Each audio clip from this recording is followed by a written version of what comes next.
It's Talk Point again on Lagos Television, and I'm Omololu Rosanwo. The minimum wage issue is still very much very raging across Nigeria. Of course, it's one issue that will touch virtually all sectors of the economy, though it may be just to about 30% of the whole population, but it's something that has a negative or positive ripple effect on the socio-economic development of Nigerians. That's what we'll be looking at today, and we'll be talking on the Governors Forum stance on the minimum wage issue. I have a gentleman in the studio, a media practitioner and entrepreneur, and also a comrade in the studio that will be doing justice to that with me. Gbenga, Soloki, nice to have you on Talk Point. Good afternoon. My name is Saruso. How are you doing? Good, I'm good. I'm good. Yeah, let's talk the minimum wage. There has been a whole lot of issues on it. The labor unions have called strike. Strike has been called off. Negotiations have taken place. Back to the drawing table. Now, there's still issue on it. We're waiting for the president to assent or to agree to the terms of the labor. Now, what do you think will happen in this kind of a situation? Well, let me quickly react to the strike that was called off recently. I think Labour had also politicized its rank and file by the position of the national president of Nigeria Labour Congress. If you remember last year, the NLC president stood at the podium of the Labour Party campaigning for the candidate of the Labour Party. That is not. There should be difference between the Labour Party and the Nigeria Labour Congress. They are two different entities. If you remember when there was this brouhaha over the leadership of the Labour Party, even Abure, the national chairman of the Labour Party, said, okay, if you are so interested in the Labour Party, why not come and be president of the Labour Party instead of president of NLC? You understand? That's number one. So you will see that from that angle, the Labour had also seen itself as an opposition to the present government. But we're not saying that Labour does not have the right to go embark on strike or to press home its demand. No. The Labour has a right under the Labour law to embark on strike, to also the press home demand for better working condition for Nigerian workers. But that should be done with adequate consultation. I use the word adequate now. You have a government that was engaging you. The engagement had not broken down. You are proposing a certain amount. Government is proposing another amount. Definitely, the government cannot agree at the point in time with you. You cannot agree. Then you continue in that trend to say, okay, Mr. President, how far can we go? Then Labour, how can you go? So there will be agreement along the way. But alas, the Labour called the strike without adequate consultation. I'm saying that. I'm saying this because of the fact that at the end of the day, what happened? The strike was called off without achieving any aim at that point in time. Because if you are taking the position I was canvassing now to say, look, let us continue discussion. Is this what we are doing now? You are still consulting now. And the government never ran away from consultation at that point in time. There is a tripartite committee that Labour has representatives there. Okay, let me ask you this. You walked out of the meeting without resolving it. And called a strike. Gbenga, let me ask you this question, and that will determine the next question I'm going to ask you. Okay. Now, from what you have said now, does the NLC president, Joe Ajero, has the moral right to call the strike, which he did, based on what you have just said? Because you are saying he has correlation of being a politician. Political. Yes. Look, no matter how we look at it, is the president, the elected president of the Nigeria Labour Congress as of today. So he can, in consultation with chairmen of other branches and the National Working Committee or Central Working Committee of the Labour Congress. He cannot singularly call it down. He didn't singularly. He will call it in conjunction with other stakeholders, especially the Central Working Committee of the Labour Congress. Don't you think that was what he did when the strike was to come? That he consulted. I'm not singling him out now. Okay. I'm saying that the entire Labour leadership now supported a candidate in an election that will have 3 or 4 candidates that are contesting. So I'm saying that the Labour Congress in its entirety, especially the leadership now, has won the toga of politicians. So, but that does not mean that they cannot call. But I'm saying that even at that, you should call with adequate consultation if truly you want resolution of this minimum wage quagmire. Yeah, I can now ask you this question. Don't you think that what Labour has called for is yielding results with what the government is dialoguing with it? What I am saying is that instead of the unnecessary strike called, they could have continued in that strike. That's what they're doing now. Do you think that the government could have listened to them? Yes, they were discussing. Reporters said that on over 2-3 occasions they had worked out on the tripartite meeting they were doing. So we're saying that no, look, engage properly. Government, no, this is what we're going. This is what we're going. This is what we have. Okay, after the strike, this is what we are going back to the same thing. So I'm saying that if you want to embark on strike like this, consider so many factors. Consider those who are also in the private sector. The private sector pulled out of the strike to say that, look, whatever government says we're going to do, we can't go beyond this. You understand? And those are the ones that have largest chunk of the workforce. And if they have backed out, then that means there is a problem. That means they were not adequately consulted. That's what I'm saying. I'm using it consciously now. Adequate. Let me ask you this question too, because based on what you're just saying, don't you think that the organized private sector, one way or the other, too, yeah, they may think of the socio-economic challenges that may come out of it, but don't you think too they're also a little selfish if you're looking at it, because they may not want to pay their workers what is adequate for them to have a living wage? Well, I would say this: an average businessman is out to maximize his or her profits at the detriment of the worker. Wait, I'm coming. I'll go there. I'll get there. I know that an average, businessman will want to maximize his or her profits. This is what we are saying now. So they want to also say, okay, we want to maximize our profit. But meanwhile, you will know that there is an army of unemployed youth. If you force a minimum wage they cannot pay on them, the only option they have is to just lay off to join the already saturated labor market. Are you not looking at it from that angle? If you force a minimum wage they cannot afford, they will tell you that, look, we cannot pay you, so half of our workforce should go.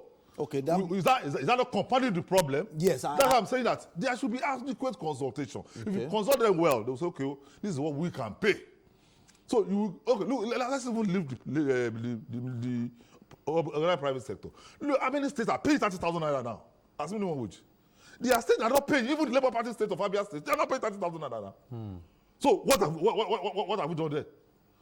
So if you are going to another somebody that's not paid 30,000 naira now, you want to compel the state to now pay times 2 or times 3. How would that work? Okay, now, in as much as I may want to agree with some of the things you're saying, that the Labour is also looking at other areas to say, look, from 615, we dropped it to 494. Yeah. So from the 494, we have dropped it to 250.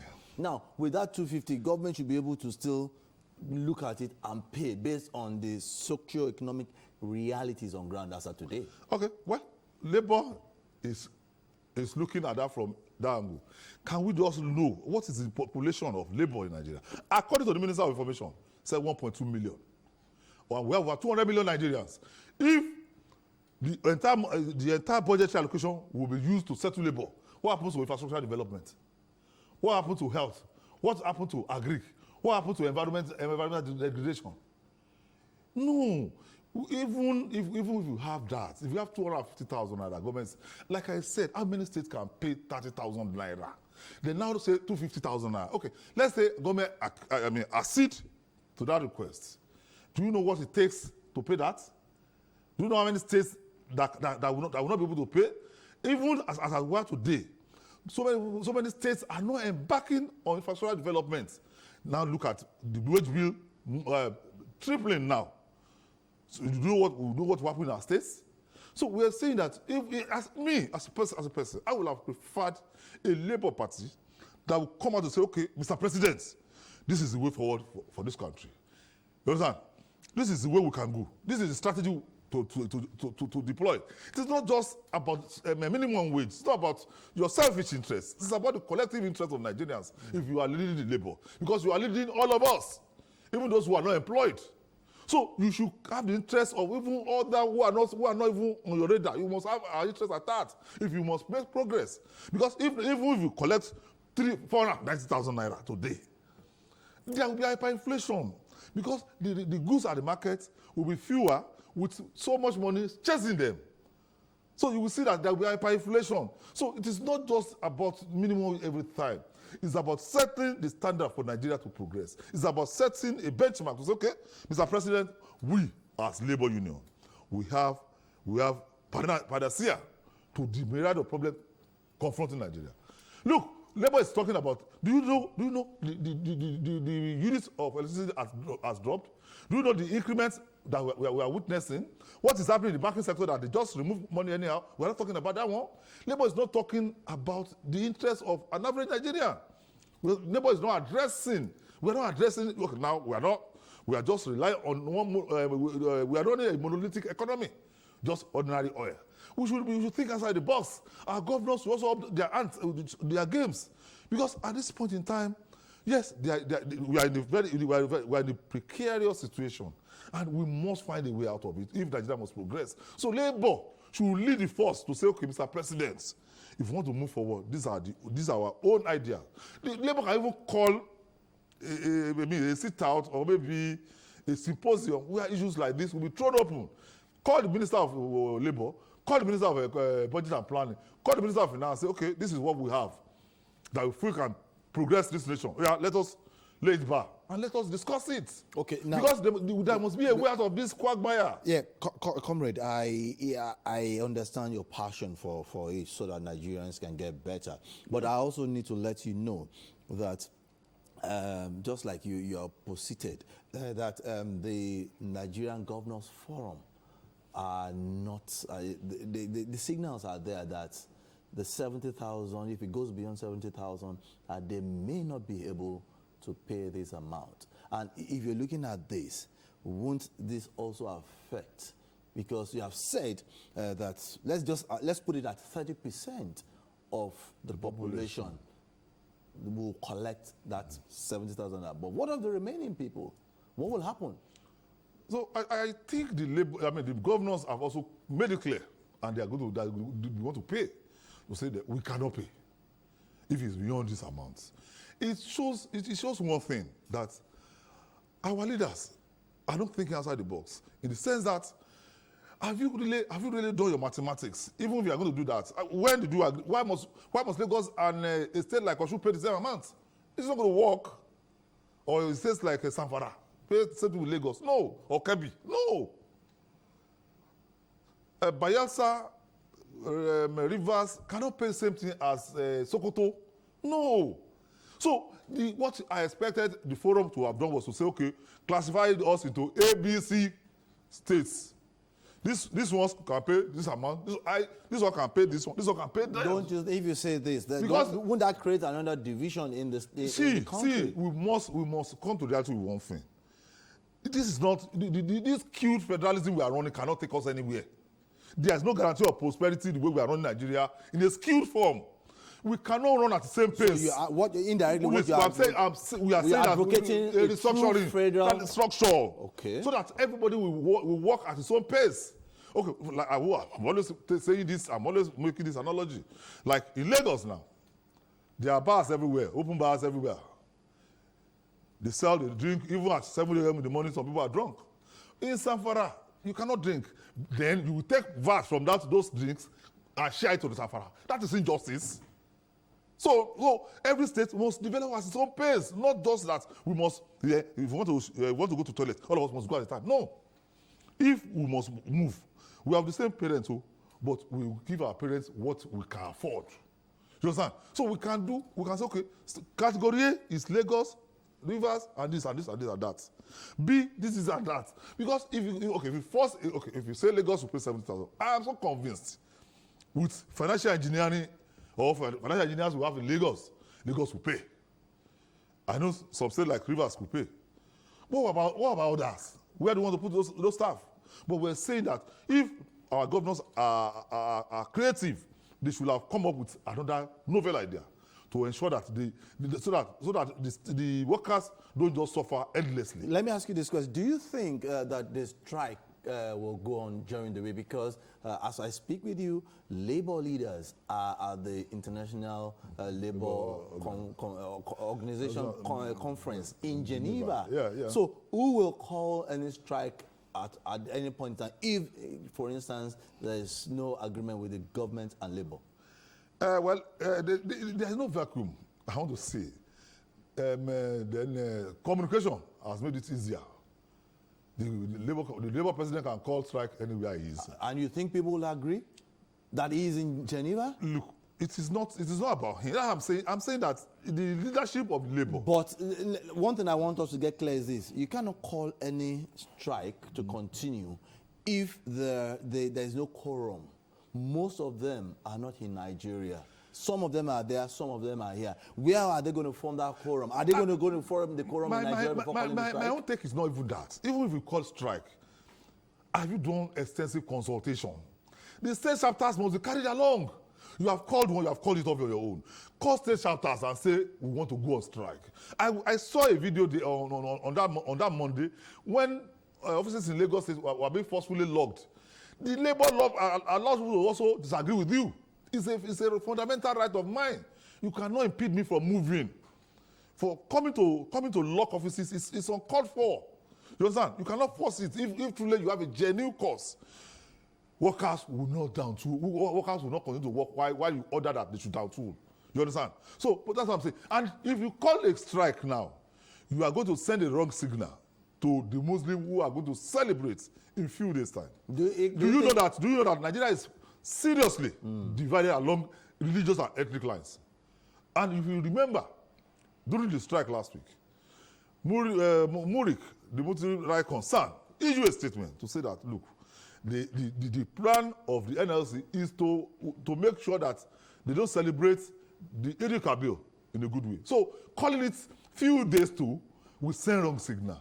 So I will believe that the labor is sensible, is responsible and responsive, will not call a labor strike now, especially when they are still engaging Mr. President. I mean, when they are still in the tripartite meeting, having dialogue on the way forward. And I'm convinced that they will not call a strike for now. There are no signals that a strike will come up, because even on Wednesday is a public holiday. June 12th is around the corner. It's a public holiday, and I want to believe that the oneness of Nigeria cannot be toyed with, so there won't be any problem concerning that. But the 5-day window closes today. By tomorrow, if nothing happens, no strike will happen. No strike will happen. The Labour will still issue a statement, or the Labour president will still be called, will still ask his opinion. But I have this feeling that, I mean, taking into cognizance what I've just raised about the Muslim holiday, I don't think it is desirable at this point in time. Next week, yes, fine, but for now, I don't think it's desirable. Because why? They are still meeting. Yes, there has not been, agreement on what to be paid, but there's no way. At the end of the day, I'm so convinced that there will be an agreement on an actual minimum wage to be paid. Okay. The coordinating minister of the economy, Wale Edun, has submitted a template to President Bola Ahmed Tinubu. Now, everybody's awaiting the president to actually study it, look at it. That's why I'm saying the strike may not hold, because Labour too has to give the federal government time to also study. So, in this kind of a situation, what are your expectations? Why I don't know what Mr. Coordinating Minister had presented, but I'm so sure that the financial implication of whatever they are going to agree upon will have been tabled before the president, whom I understand and I know very well is a considerate person, who is also a labor-friendly person. We look at it with all heart, and I know definitely whatever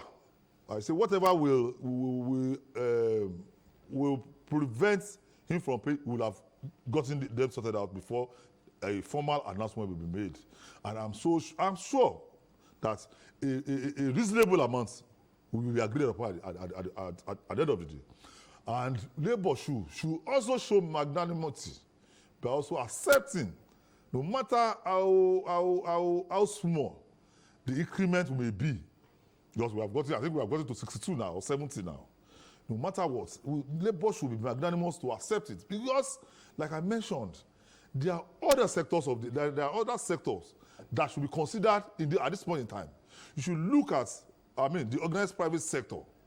If you force them the layoff, that will add to the legion of unemployed youths that we have all over the world, all over the country. So, by and large, I am expectant that Mr. President will do the needful in the next couple of hours, so that the country will remain stable, not what we had last week when everything became something else. Let's look at it as we round up now.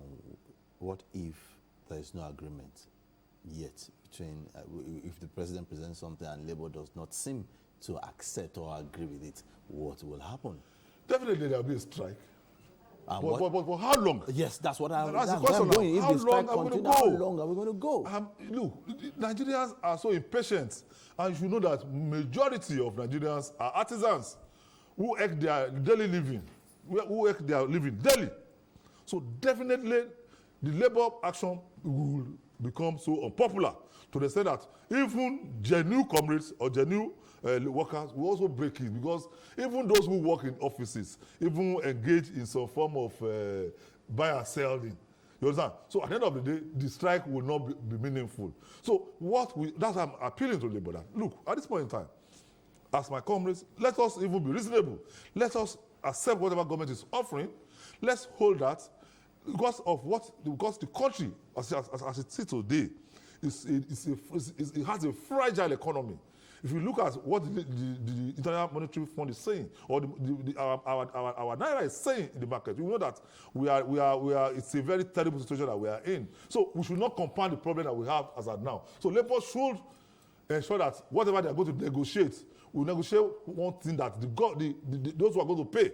No, I don't want to use the word government now. Those who are going to pay will ensure that they pay without really, affecting their other plans. Yes, I want to thank you so much, Gbenga Soloki. We've been discussing the Nigeria Governors Forum stance on the minimum wage, and we've been deliberating on what the government should do, what the governors should do, what the Labour should also do, and what Nigerians also should also look at, so that there will be a consensus, there will be an agreement, so that everything can go smoothly. I want to thank you so much, Gbenga Soloki, for being part of Talk Point. Thank you very much. On that note, we have come to the end of Talk Point. 767 and 112 still remain the lines to call in times of emergency. Stay out of trouble, get better, and Nigeria, Lagos State will also get better. So, thank you for joining us.